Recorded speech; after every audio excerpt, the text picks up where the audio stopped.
the first card you have is the Moon card.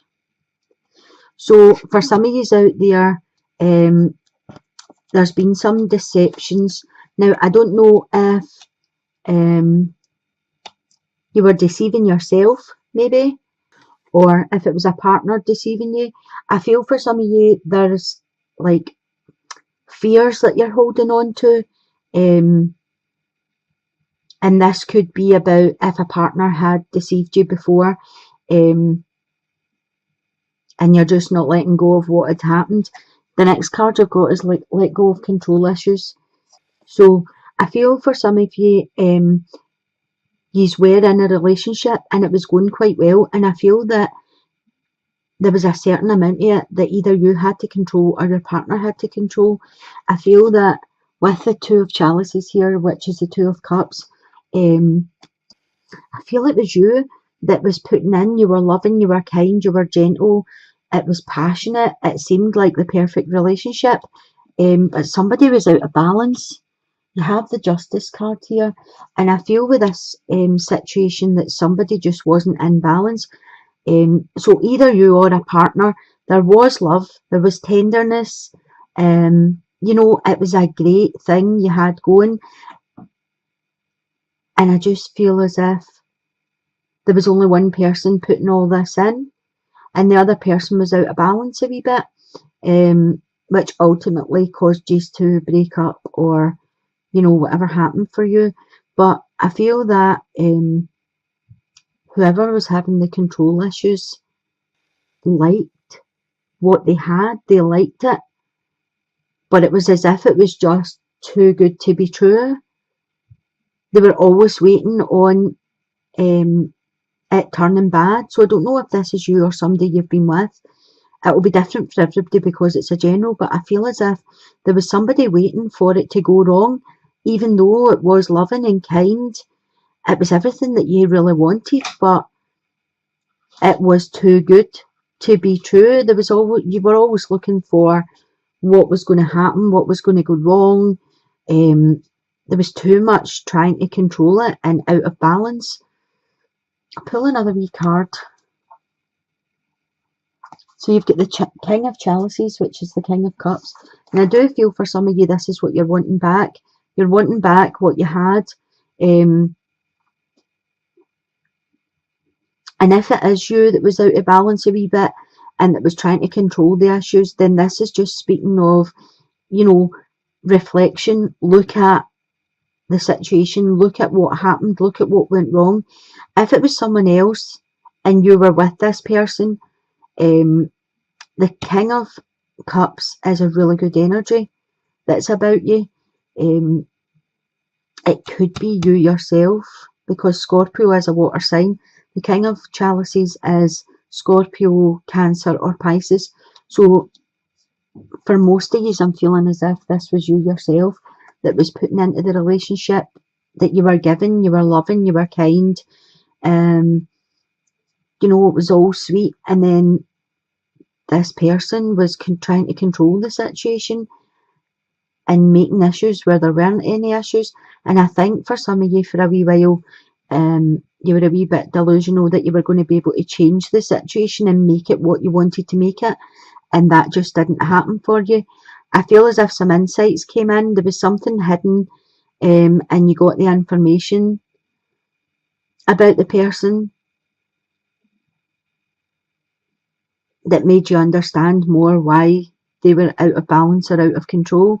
But I do feel as if there's some work to be done on yourselves here, just to, you know, I feel as if you were taking advantage of it. I think you put everything into it and you didn't get anything back out of it.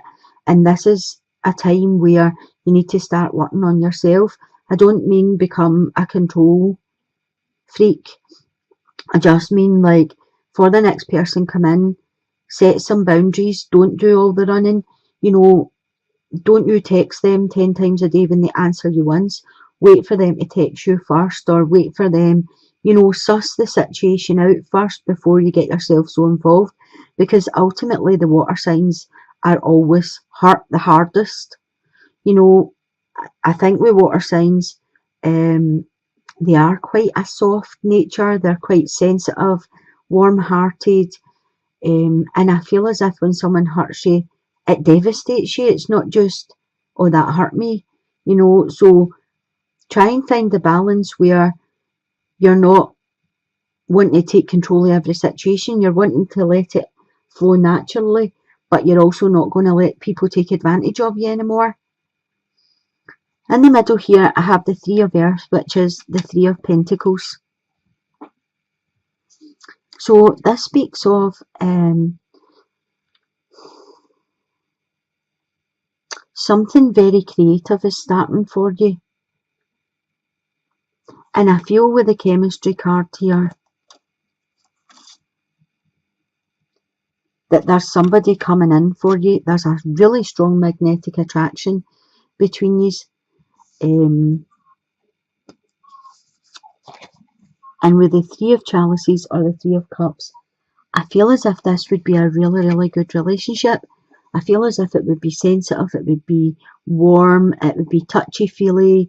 You would have each aspect. You would have the physical connection, the mental connection, emotional connection. I feel it would be really, really good. But then I feel you're sitting there taking on the energy of the Queen of Pentacles. And this could be following on from the singles into here.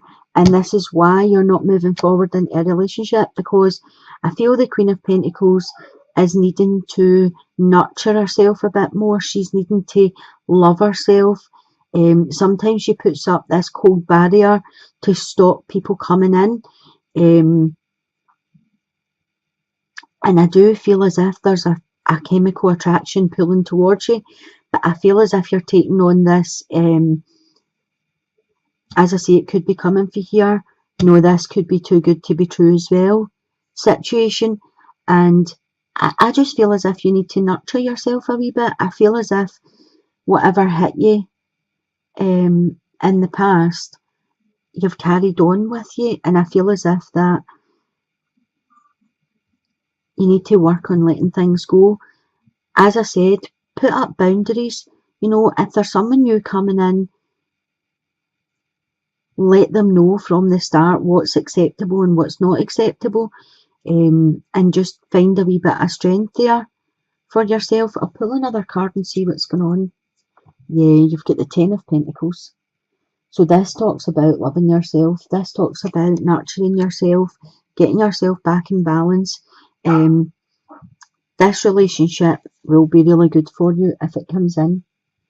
But you can't fully give yourself to someone until you've learned to love yourself first. So the cards are talking about you giving yourself time, being patient, caring, nurturing yourself, do things that you would not normally do for yourself. This is a 10, so it's the end of a cycle, it's near completion, which brings in a 1, which is a new beginning. If you can get yourself to this place, then this is what's waiting for you. Loving, caring, sensitive, a mutual, respected relationship. That's what's coming in for you. So for the couples, you've got the Page of Earth. So the Page of Earth talks about good news coming in about your financial matters. I feel as if things are going to be on the upturn for you. I feel as if this is going to be a lucky period in your life. You're going to have prosperity. You're going to have abundance. You have the soulmate card. So for a lot of the couples, I feel you've already met and you're with the person that you're meant to be with. Soulmate energy is the best energy out there. It means you just click. It's yin and yang. You fit together. But I feel for some of you with the Ten of Wands here, it's the end of a cycle that's happening here. You also have the Tower card. So it's the end of a cycle because there's some information that comes into you. Now this information can come in. The Tower card it can talk about someone having an affair, you finding out they're having an affair. It can talk about an attraction to someone else. This could be you or it could be your partner that they've got the wandering eye. It can talk about breakups. It can talk about jealousy. You know, so there's something coming in, and it comes in quite quickly to you. And the Ten of Wands is telling me that it could end a cycle, but the tens are completions again, which bring on new beginnings. So this could be something that, like a wake-up call. I'll pull another card for you, and you've got the Seven of Swords. So this is telling me that this is worth fighting for. So whatever the information is coming into you, or whether this is you and your partner's finding out the information, you've got the passion, you've got, you know, your sex life's good, these are good together. This is, as I said, soulmate energy. It's strong, it's determined, it's passionate. These are good together, and whatever's happened could just be a blimp. Things happen, people change, sometimes temptation is there, but with the Seven of Swords, it's telling me that this is worth for you to fight for. This is a good energy. It's not worth giving up. Try and work through whatever happens. Try and move forward from it, because this is the person that you're meant to be with. And this life that you have, as I say, it's becoming abundant. There's, you know, good prospects coming in. There's financial security, and there's been a blimp. And it's worth fighting to get it back on track. So don't let go of what you've built up because of a bit of information or a bit of, you know, the Tower comes in like as a sharp shock, but sometimes it just makes you see things for what they are, or see the wrong road that you're going down. Once you clear away the rubble that the Tower obviously creates, it lets you make a new foundation, and that's what the Ten of Wands are saying. So this is a make or break situation for you, and the cards are saying work on it and get it back on track, because these are soulmate energies. I'm going to pull you a card from the Whispers of Love just to tie up. So the card says, there is more going on that meets the eye. Recognise what this is all about. So whatever the information is coming into you, there was a cause, because for every cause there's an effect. So whatever happened in your marriage, whatever situation this is in your partnership, look for the cause of it and don't focus on the effect, because it's worth working at, it's worth fighting for. Don't give up so easily. Fight for what you've got.